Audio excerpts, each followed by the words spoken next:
bem-vindos ao programa Saber Direito. Vamos dar início a mais um ciclo de aulas e essa semana vamos falar sobre as espécies tributárias. Meu nome é Patrícia Postigo Varela Canhada, sou advogada em São Paulo, sou especialista pela Pontifícia Universidade Católica de São Paulo. Essa semana nós vamos tratar das espécies tributárias. Na aula de hoje vamos falar sobre trazer noções gerais de direito tributário. Na segunda aula, vamos trazer um apanhado sobre os impostos e também os impostos federais. Na terceira aula, vamos falar dos impostos estaduais e dos impostos municipais. Na quarta aula, vamos abordar os empréstimos compulsórios e as contribuições. E na última e quinta aula, nós vamos abordar as taxas e contribuição de melhoria. Bom, qualquer início de estudo sobre direito tributário deve começar pela análise da Constituição Federal.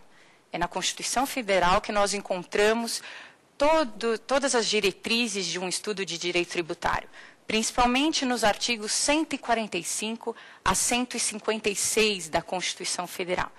É principalmente nesses artigos que nós devemos pautar qualquer estudo de direito tributário. Bom, a principal fonte de arrecadação de qualquer Estado é o tributo. São os tributos que financiam um Estado. É a fonte genuína de manutenção de um Estado. Em um sistema republicano como o nosso, o poder de quem elege as pessoas que vão instituir os tributos é o povo. República é um termo que tem origem no latim e quer dizer res publica. Então, é o povo quem elege os seus representantes, nesse caso o Poder Legislativo, e é o Poder Legislativo quem tem competência tributária para criar os tributos. O que é competência tributária? Então, competência tributária é o exercício do poder de tributar. Alguns doutrinadores afirmam que competência tributária é um dever. Mas eu entendo, e a grande maioria da doutrina entende, que competência tributária é uma faculdade. O ente político, no caso a União, os Estados, o Distrito Federal e os municípios, eles podem exercer essa faculdade que é outorgada pela Constituição Federal ou não. Um exemplo que auxilia, corrobora com a ideia de que a competência tributária é uma faculdade é o artigo 153 da Constituição Federal, que prevê como sendo competência tributária da União a instituição do imposto sobre grandes fortunas, que até hoje não foi criado. Então, apesar da previsão da Lei Complementar 101 de 2000, que afirma que competência tributária é um dever e a não instituição de um tributo, de instituição de competência de um determinado ente da federação causaria a responsabilidade fiscal, nós acreditamos que essa previsão deve ser vista com restrições, porque quando não há essa responsabilização, como no caso da União, pela não previsão do imposto sobre grandes fortunas. Por outro lado, quando um determinado tributo tem parte da sua receita pertencente a outro ente da federação, eu acredito que, nesse caso, nós podemos falar que há um dever de criar esse tributo, que é o exemplo do artigo 158 da Constituição Federal, que prevê que 25% da arrecadação do Estado, com o imposto de circulação de mercadorias e serviços, deve ser direcionado aos municípios. Bom, vamos falar também um pouquinho das outras características da competência tributária. A competência tributária, ela também é indelegável. O que é indelegabilidade? A Constituição, ela prevê o seguinte: a competência tributária prevista para um determinado ente da federação, ou União, ou Estados, Distrito Federal ou municípios, não pode ser delegada a outro ente da federação. Então, não pode a União, que deixou de prever o imposto sobre grandes fortunas, delegar aos municípios essa competência, para que os municípios instituam esse tributo. Então, a competência tributária, ela é indelegável. Outra característica é a mutabilidade. A competência tributária ela é mutável, ela pode ser alterada por emenda constitucional. Então, temos aí outra característica da competência tributária. E ela é imprescritível. Então, sua não utilização não faz com que aquele ente que tenha a competência outorgada pela Constituição perca essa competência, porque deixou de instituir um determinado tributo. Então, como o exemplo que a gente deu, a União, que ela até hoje não previu o imposto sobre grandes fortunas, ela não perde esse direito de prever. Não é porque até hoje ela não instituiu, que ela, se quiser instituir a partir de 2009, ela não teria esse direito. Então, uma das características também é a imprescritibilidade da competência tributária. O instrumento para a criação do tributo é a lei ordinária. Mas o tributo ele também pode ser criado por medida provisória e lei complementar. Nós vamos tratar dessas outras hipóteses normativas no decorrer das aulas, para que a gente não pare e comece a tratar de medida provisória e lei complementar. A Constituição, então, como a gente disse, ela outorga o poder de tributar. Competência tributária é o poder de tributar. Então, ela fala quais são os tributos de competência da União, os tributos de competência dos estados, do Distrito Federal e dos municípios. Qual a diferença entre competência tributária e capacidade tributária ativa? Vocês devem estar se questionando, bom, mas nem sempre eu vejo um determinado ente que está previsto na Constituição como aquele que tem o poder de criar determinado tributo, mas nem sempre é ele quem cobra esse tributo. Então, a gente precisa diferenciar competência tributária de capacidade tributária ativa. Capacidade tributária ativa é o poder de arrecadar tributos e ficar com o produto dessa arrecadação. Então, é o dever de arrecadar, fiscalizar e administrar os tributos. A capacidade tributária ativa, diferente da competência tributária, ela pode ser delegada. Então, um determinado ente da federação que tenha competência, mas por inúmeras razões não tenha condições de arrecadar ou fiscalizar, ele pode delegar a um outro ente, e aí um ente político ou não político, essa capacidade. E aí nós podemos falar que a capacidade tributária ativa, ela é um dever. Então, a competência, como a gente viu, ela é uma faculdade. Agora, a capacidade tributária ativa, não. Uma vez transferida para um outro ente, político ou não, a capacidade de cobrar, de fiscalizar e de arrecadar tributos, ela deve ser exercida. E aí, sob pena de não sendo arrecadada, aí sim, ser responsabilizado fiscalmente na previsão trazida pela Lei Complementar 101 de 2000, artigo 11. Então, a capacidade tributária ativa, como a gente disse, a quem foi delegado o dever de arrecadar, fiscalizar e administrar determinado tributo, esse é um poder-dever. Então, não sendo realizada, ele pode ser responsabilizado nos termos do artigo 11 da Lei Complementar 101 de 2000. Então, quem tem competência tributária ativa, tem capacidade tributária ativa. Mas, nem sempre quem tem capacidade tributária ativa tem competência tributária ativa. Então, essa diferença tem que ficar bem clara para vocês. A Constituição, ela traz a competência de criar o tributo e faz a diferenciação de cada tributo para cada ente político. E esse ente político pode delegar essa competência. Então, vamos dar um exemplo para ficar mais fácil. O antigo INSS, ele tinha, que hoje, na verdade, é super receita, mas o antigo INSS, ele tinha o poder de arrecadar, fiscalizar e administrar as contribuições sociais. A OAB é um exemplo, né, para os advogados. A OAB também ela arrecada, fiscaliza, administra as contribuições dos advogados. O CRM também. Então, essa é a delegação da capacidade tributária ativa. E quem pode receber essa capacidade tributária ativa? Então, são dois. A capacidade tributária ativa, ela pode ser delegada para um ente político.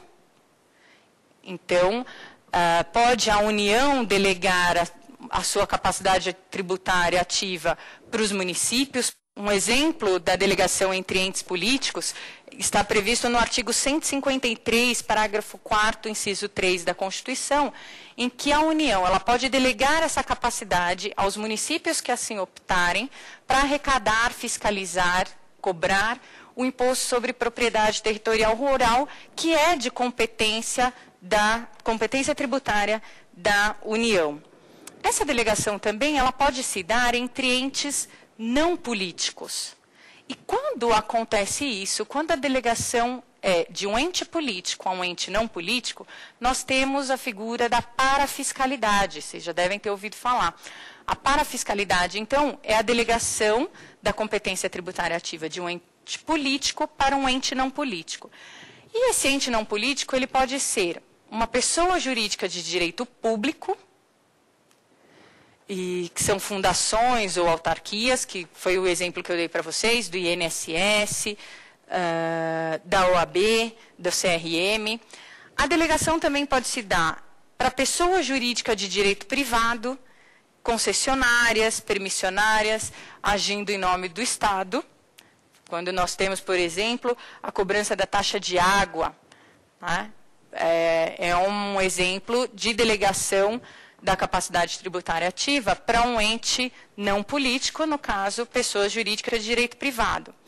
E terceira hipótese de uma delegação para um ente não político é a delegação para uma pessoa física, que são os tabeliões. É um exemplo. Eles também estarão arrecadando tributos em nome de um ente não político. Então, eu acho que o que tem que ficar muito claro é a capacidade tributária ativa, ela pode ser exercida por quem não tem a competência tributária. Então, ele não tem competência para criar, para instituir esse tributo. Agora, quem tem competência tem capacidade. Isso ficou claro para vocês? Então, vamos lá. Feitas essas considerações, a gente precisa lembrar que direito tributário é um conjunto de normas jurídicas que versam sobre instituição, arrecadação e fiscalização.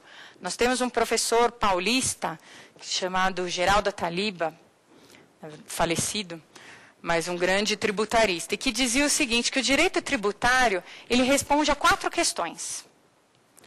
E as questões, elas são, essas quatro questões falam o seguinte, quem paga, a quem se paga, quanto se paga, e quando surge o dever de pagar? Essas são as respostas que o direito tributário deve nos dar. Então, quem paga, a quem se paga, quanto se paga e quando surge o dever de pagar.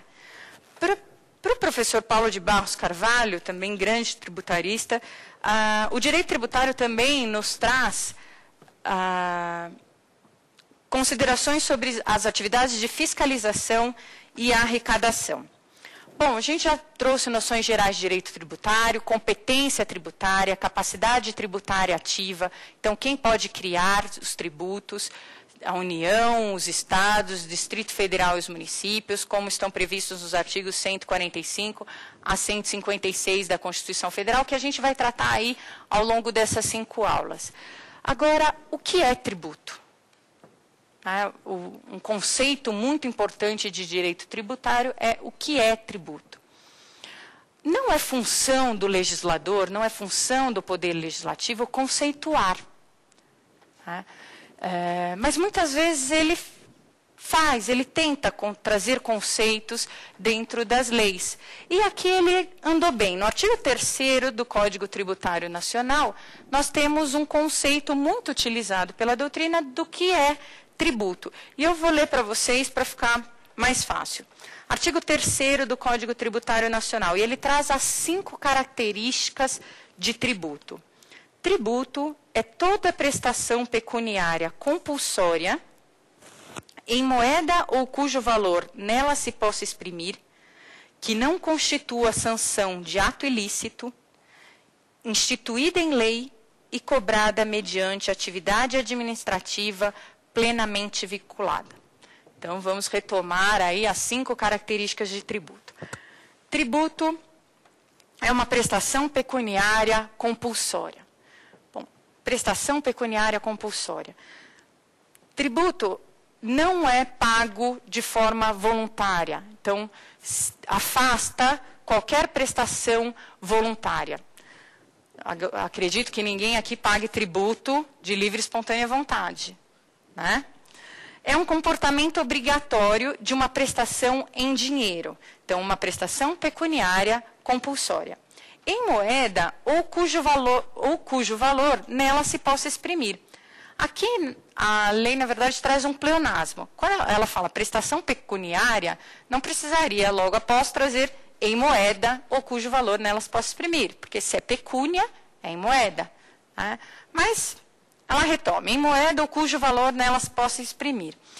Então, gerou uma dúvida, quando a legislação fala em moeda ou cujo valor nela se possa exprimir, se os serviços militares, eleitorais, poderiam ser considerados tributos. E aí estariam aqui, nesse conceito, em cujo valor nela se possa exprimir.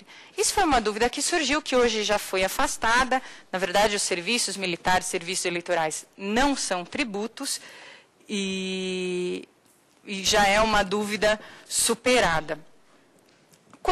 O que se acredita hoje, quando o artigo 3º do Código Tributário Nacional afirma em moeda ou cujo valor nela se possa exprimir, acredita-se que o que ele quer dizer é que o tributo ele pode ter outras expressões que não a moeda.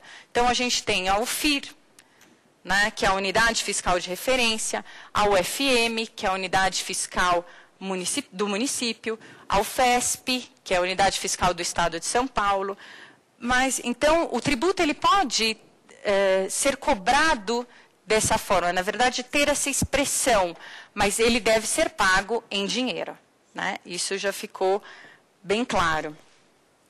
Então, é a forma como ele pode ser cobrado, mas não como ele vai ser pago. Então, é toda prestação pecuniária, compulsória, em moeda ou cujo valor nelas possa exprimir, que não constitua sanção de ato ilícito. Essa é uma característica muito importante. Por quê? Multa não é tributo. Juro não é tributo. Então, tributo não é sanção de ato ilícito, instituída em lei. Então, não constitua sanção de ato ilícito, instituída em lei. Como a gente disse no início, todo tributo deve ter sua criação por meio de lei. Né? O princípio, a gente tem no artigo 5º, inciso 2 da Constituição Federal, e no artigo 150, inciso 1, a previsão de que ninguém é obrigado a fazer ou deixar de fazer nada, senão em virtude de lei. E o artigo 150 também traz que todo tributo, toda exigência ou aumento de tributo não pode ser feito sem lei que o estabeleça. Então, o legislador visou afastar as obrigações de vontade. A obrigação tributária nasce da vontade da lei. Então, a terceira característica do conceito de tributo é que não constitua sanção de ato ilícito. A quarta característica do tributo é instituída em lei. Então, todo tributo deve ser criado ou majorado mediante lei. Essa previsão está no artigo 5º da Constituição Federal, inciso 2, e artigo 150. Então, ninguém será obrigado a fazer ou deixar de fazer nada, senão em virtude de lei. A quinta característica do conceito a quinta característica de tributo é cobrada mediante atividade administrativa plenamente vinculada. Então, quem tem competência tributária ou capacidade tributária ativa deve cobrar esse tributo. Então, é uma atividade administrativa plenamente vinculada. Então, o agente fiscal ele não tem discricionariedade para a cobrança desse tributo. Agora que já falamos um pouco do conceito de tributo, é importante trazer também os 5 aspectos da norma de incidência tributária. Então, a norma, que é instituída por lei, que vai cobrar o tributo, nós chamamos em direito tributário de norma de incidência tributária. A norma de incidência tributária, ela tem 5 aspectos. Tá? Então, quais são os 5 aspectos da norma de incidência tributária? O aspecto material, aspecto temporal, aspecto espacial, aspecto pessoal e aspecto quantitativo. Vamos falar um pouquinho desses 5 aspectos. O que é o aspecto material? É a materialidade do tributo. O aspecto material, ele traz os fatos abstratamente previstos sobre os quais vão incidir aquele tributo. Então, o aspecto material ele é sempre formado por um verbo e um complemento, porque ele vai prever uma ação do contribuinte que será tributada. Então, toda ação, ela pressupõe um verbo. Vamos dar um exemplo de um aspecto material, auferir renda. Auferir renda é um fato abstratamente previsto pela norma, que uma vez verificado, gera a obrigação de pagar tributo. Gera a obrigação de quem? Do contribuinte, de levar dinheiro aos cofres públicos. Tá? Esse é o aspecto material, ele vai prever a materialidade da norma. O aspecto temporal, ele nos delimita qual o momento do nascimento da obrigação tributária. Então, a partir de que momento nasceu a obrigação de levar dinheiro aos cofres públicos? O que é muito importante a gente diferenciar é aspecto temporal de momento do pagamento, de data do pagamento. Isso não são iguais. Né? Vamos dar um exemplo para ficar mais fácil. O aspecto temporal do IPVA, que é Imposto sobre Propriedade de Veículos Automotores, é ser proprietário, então verbo mais complemento, aspecto material, no dia 1º de janeiro de um determinado ano. Então, ser proprietário em 1º de janeiro de um determinado ano, nasce a obrigação tributária de recolher IPVA.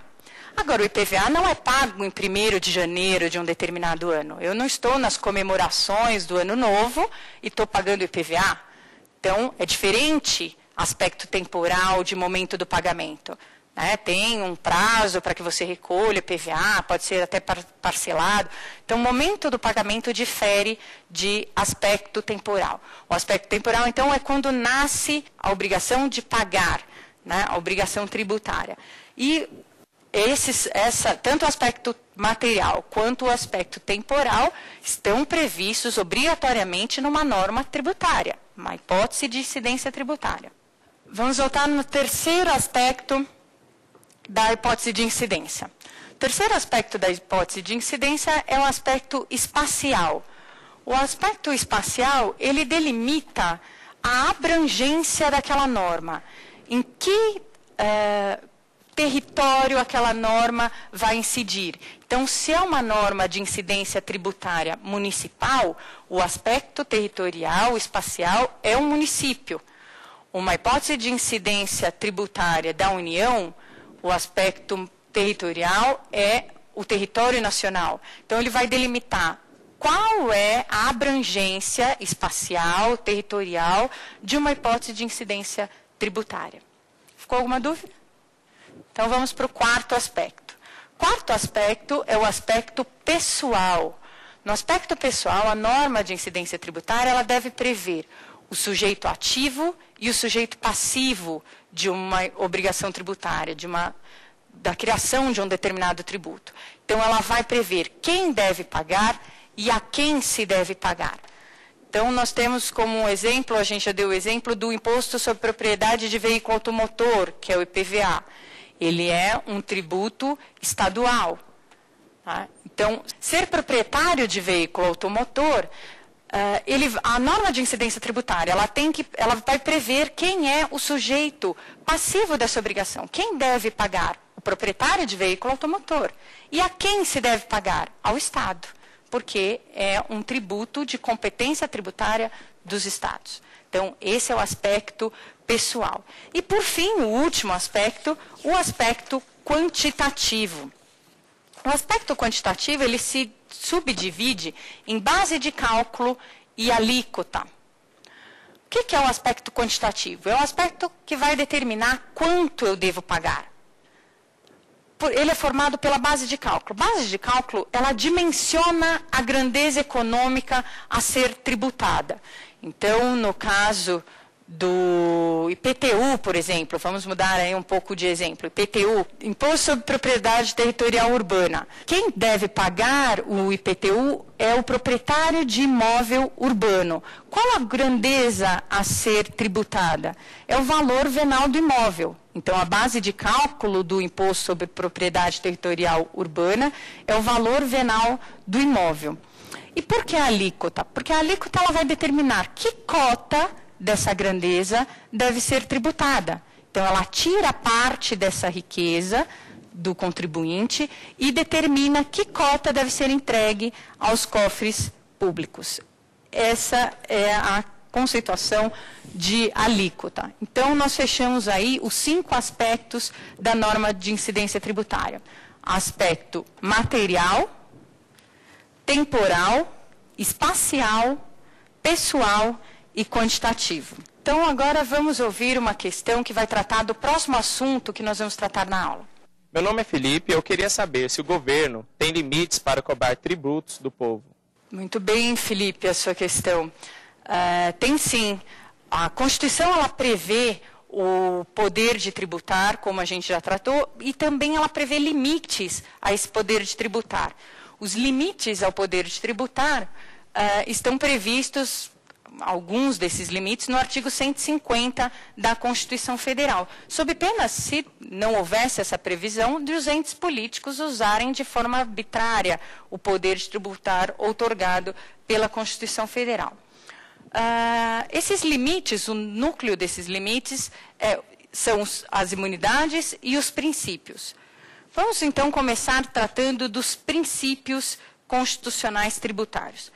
Vamos começar pelo princípio da igualdade ou isonomia, que está no artigo 150, inciso 2, da Constituição Federal. Ele fala o seguinte: instituir tratamento desigual entre contribuintes que se encontrem em situação equivalente, proibida qualquer distinção em razão de ocupação profissional ou função por eles exercida, independentemente de denominação jurídica dos rendimentos, títulos ou direitos. Então, a Constituição aqui, ela não permite o tratamento desigual a contribuintes que estejam na mesma situação. Então, se eu sou proprietária de um veículo automotor, que é idêntico a um veículo automotor, que tenha qual o seu nome? Ednardo. Que seja de propriedade sua, então nós temos o mesmo veículo, nós não poderemos ser tributados de forma diferente. Então, a tributação ela tem que ser igual quando os contribuintes estão na mesma situação. Isso é o que diz o princípio da isonomia e da igualdade. O princípio da anterioridade é um dos princípios mais importantes em direito tributário. O que diz o princípio da anterioridade? Ele não permite a cobrança de tributos no mesmo exercício financeiro em que haja sido publicada a lei que os instituiu ou aumentou. Então, se eu tenho uma lei que foi editada num determinado ano, o que diz o princípio da anterioridade? Eu não posso cobrar o tributo naquele mesmo exercício financeiro. E exercício financeiro, no sistema tributário nacional, coincide com o ano civil. Tá? Então, eu não posso cobrar nesse mesmo ano. E por quê? Qual a razão do princípio da anterioridade, dessa previsão constitucional? Para evitar a surpresa do contribuinte, para que o contribuinte ele possa se preparar para aquela cobrança. Né? Então, se é a cobrança de um novo tributo ou a majoração de um tributo já existente, ele tem que estar preparado para aquela cobrança e é por isso, é essa a razão do princípio da anterioridade. Mas a gente vai ver, quando a gente tratar especificamente dos tributos, dos impostos, das contribuições, nós vamos ver que tem alguns tributos que não são obrigados a respeitar o princípio da anterioridade. Mas a gente vai tratar em outras aulas. E o princípio também da irretroatividade, que estabelece a impossibilidade de cobrança de tributos a fatos geradores já ocorridos. Isso é o que fala o princípio da irretroatividade, é um dos princípios mais importantes em direito tributário. Um outro princípio também que limita o poder de tributar é a vedação ao confisco. Então, não pode nenhum ente da federação utilizar tributos para confiscar riquezas, né? Então, com efeito de confisco, um tributo ele não pode ter uma alíquota ou uma base de cálculo que não permita ao contribuinte ou que retire grande parte da riqueza daquele contribuinte, ao ponto de ser confiscatória, né? O tributo também não pode ter essa função. E o princípio da liberdade de tráfico. Eu não posso ter um tributo que impeça o meu direito de ir e vir, ou que limite meu direito de ir e vir. A gente pode dar um exemplo, eu não poderia ter um tributo na fronteira do estado de São Paulo, por exemplo, com o Rio de Janeiro. Apesar de muito paulista querer impedir o acesso dos cariocas ao estado, é inconstitucional. Eu não posso prever um tributo que limite o direito de ir e vir. Então, essa é uma limitação também prevista na Constituição Federal. Além dos princípios, nós temos também as imunidades como também um limite ao poder tributário. Mas as imunidades nós vamos tratar na segunda aula, quando a gente falar dos impostos. Agora vamos falar um pouquinho da classificação das espécies tributárias, que na verdade é o tema dessas 5 aulas que nós vamos ter durante essa semana, são as espécies tributárias.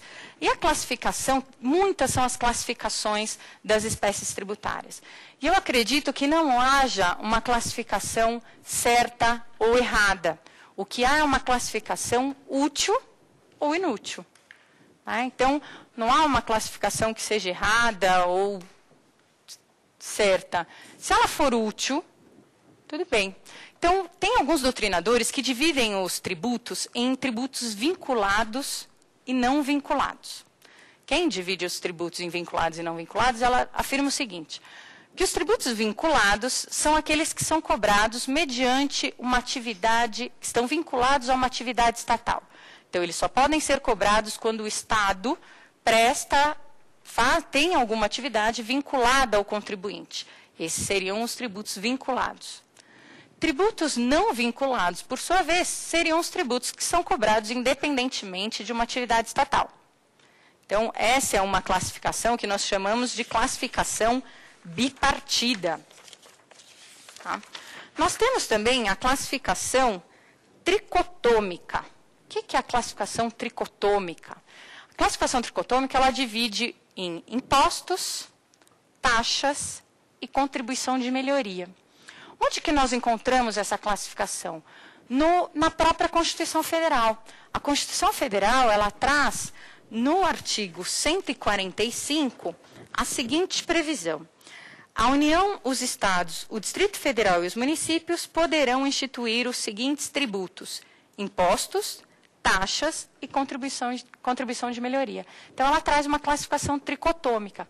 Mas, no decorrer dos artigos, de todos os artigos que tratam do sistema tributário nacional, a gente verifica que existem outras espécies. E outras espécies que têm diferenças dessas 3 e que, no meu entender, não seriam possíveis de serem classificadas na mesma espécie tributária.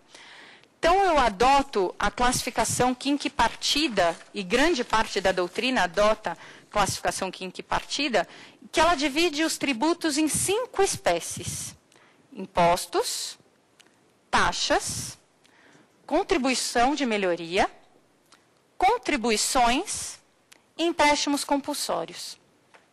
Então, essa é a classificação quinquipartida, ela divide em 5 espécies tributárias. E é essa que nós vamos adotar aí ao longo dessas 5 aulas, será essa a classificação. Tá? E como se chega a essa classificação? Para se chegar a essa classificação, nós temos 3 critérios.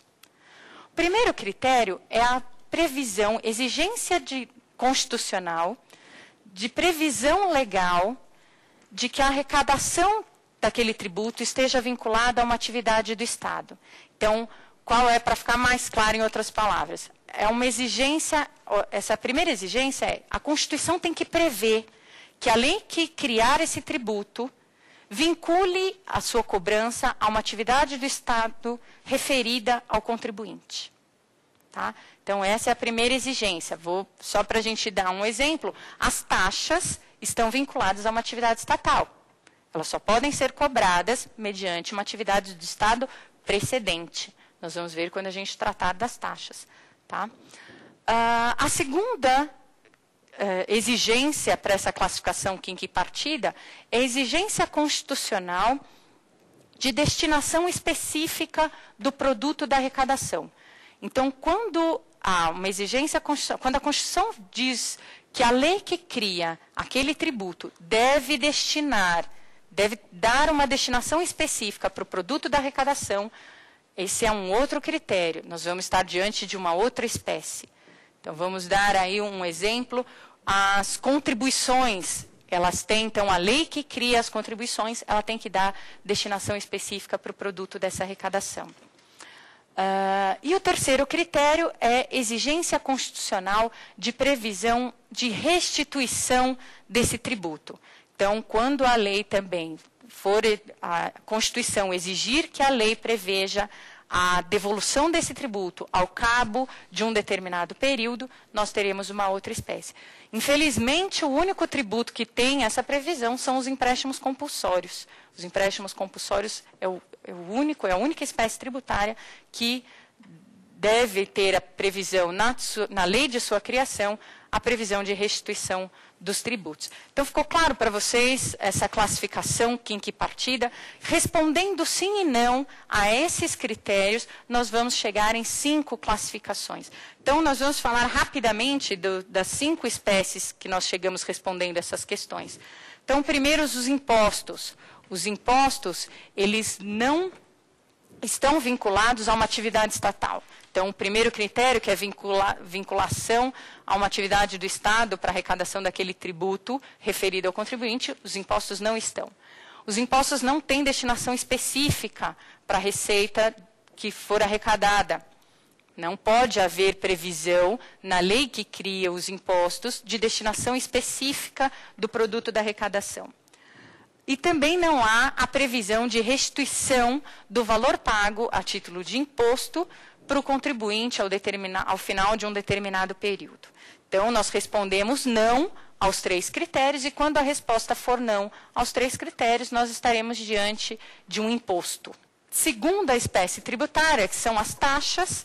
Então, vamos também questionar essas 3 exigências para as taxas e ver se a gente chega a outras respostas para que a gente tenha uma outra espécie tributária. Então, as taxas, diferente dos impostos, elas estão vinculadas a uma atividade do Estado. Então, deve haver uma atividade estatal referida ao contribuinte para que haja a criação de uma taxa. A taxa também tem previsão específica, destinação específica do produto da sua arrecadação. Deve haver na lei que instituiu uma taxa a previsão de uma destinação específica. Então, ela responde sim à primeira exigência, sim à segunda exigência, mas ela também não vai ser devolvida ao contribuinte ao final de um determinado período. Então, ela responde sim, sim e não. Estamos diante de uma outra espécie tributária, que são as taxas. Contribuições de melhoria, é uma terceira espécie tributária. As contribuições de melhoria, a Constituição exige que ela esteja vinculada a uma atividade estatal. Então, quando a gente tratar das contribuições de melhoria, vocês vão ver que ela está vinculada a uma obra pública. Então, há a exigência de uma atividade do Estado referida ao contribuinte para que possa ser cobrada a contribuição de melhoria. Respondemos sim à primeira exigência.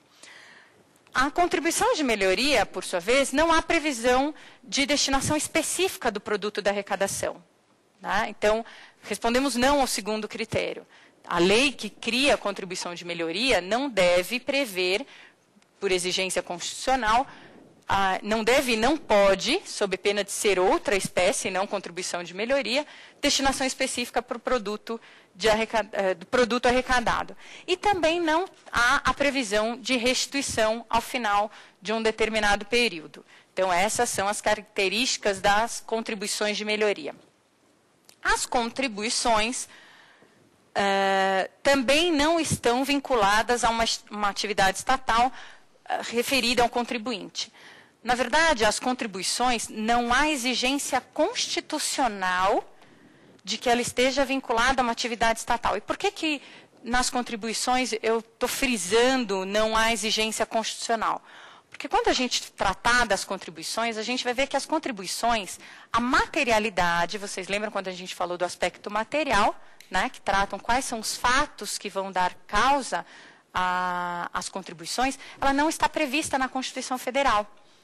E quando a gente tratar das contribuições, a gente vai ver que ela pode ser a materialidade de outros tributos. Então, se ela coincidir com a materialidade de um tributo que tenha referibilidade a uma atividade estatal, ela vai ter, mas não há a exigência constitucional. Ficou claro? Tá? Então, a Constituição não exige que a lei que crie as contribuições, elas estejam vinculadas a uma atividade estatal, mas a lei que há a instituir, uma lei ordinária, pode prever essa vinculação. Tá? Porque ela pode ter materialidade, por exemplo, de uma taxa que tem vinculação a uma atividade estatal. Tá? Isso vai ficar mais claro quando a gente tratar das contribuições. Segunda exigência, a destinação específica do produto da arrecadação. As contribuições, elas têm a exigência constitucional para que as contribuições tenham destinação específica do produto da arrecadação. Nós vamos dar um exemplo, as contribuições sociais, no artigo 195, a Constituição Federal prevê que as contribuições sociais são destinadas ao financiamento da Seguridade Social. Isso é destinação específica. Tá? Então, está previsto na Constituição Federal. E elas também não têm a previsão de serem restituídas ao final de um determinado período. E, por fim, a última espécie tributária, que são os empréstimos compulsórios, eles não estão vinculados a uma atividade estatal. Há previsão de destinação específica, então, há previsão de destinação específica do produto da arrecadação. Se vocês colocarem essas exigências uma embaixo da outra e das 5 espécies tributárias, vocês vão ver que nenhuma coincide.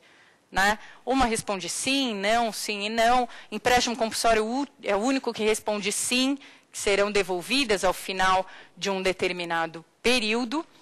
E nós chegamos aí à classificação quinquepartida que eu falei para vocês no início. Então, é a classificação que eu adoto e é a classificação que nós vamos ver ao longo dessa semana, que são as 5 espécies tributárias. Nós temos mais uma questão, vamos ouvi-la sobre os tributos. Meu nome é Yuri e eu gostaria de saber quais são os tributos que nós pagamos no nosso dia a dia. Muito bem, Yuri. Essa é uma questão da grande maioria dos contribuintes, né? Quais são os tributos que nós mais pagamos no nosso dia a dia? Na verdade, nós pagamos muitos tributos, né? Nós somos tributados aí diariamente em vários momentos do dia. Mas os tributos que nós mais pagamos são os tributos que incidem sobre o consumo, né? Que é o ICMS, o IPI, PIS e COFINS, na verdade, PIS e COFINS que são pagos pelas empresas, mas que estão embutido no preço das mercadorias que nós compramos. Então, esses são os tributos que nós pagamos, que mais pagamos no nosso dia a dia. Agora, também quem tem carro paga o IPVA, né? Imposto sobre propriedade de veículo automotor. Quem tem casa, é proprietário de um imóvel urbano, deve pagar o IPTU, que é Imposto sobre Propriedade Territorial Urbana. Se for uma propriedade rural, ITR, Na verdade, várias são as materialidades que são escolhidas pela Constituição Federal e que são tributadas, né? Várias são as riquezas, os serviços e o patrimônio que é escolhido pelo Constituinte para gerar tributo. Vocês têm alguma dúvida, alguma pergunta sobre essa aula? Na verdade, nós buscamos trazer um apanhado de direito tributário, competência tributária, as limitações, noções de direito tributário, conceito de tributo e classificação tributária. Ficou claro que há outras classificações, mas eu acho que essa até é mais didática para que a gente consiga tratar de todas as contribuições, de todos os tributos que são tratados pela Constituição Federal. Bom, vamos encerrar a nossa aula de hoje. Nós trouxemos noções gerais de direito tributário e eu espero vocês na próxima aula.